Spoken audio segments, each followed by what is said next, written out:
aming Panginoong Hesukristo, ipinagkakatiwala namin sa iyo ang lahat ng aming mga daing, ang aming mga gawain sa araw na ito, lahat ng aming tuwa, galak, pati na rin ang aming kalungkutan at pagsisikap sa maghapon.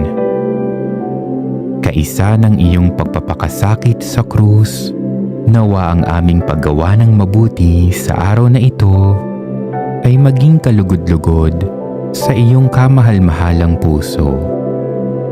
Sa iyong awa, itulot mo nawa ang kaligtasan ng aming kaluluwa. Patawarin mo nawa kami sa aming mga pagkakasala at buhayin mo sa amin ang masidhing pagnanais na magbagong buhay at lumayo sa kasalanan.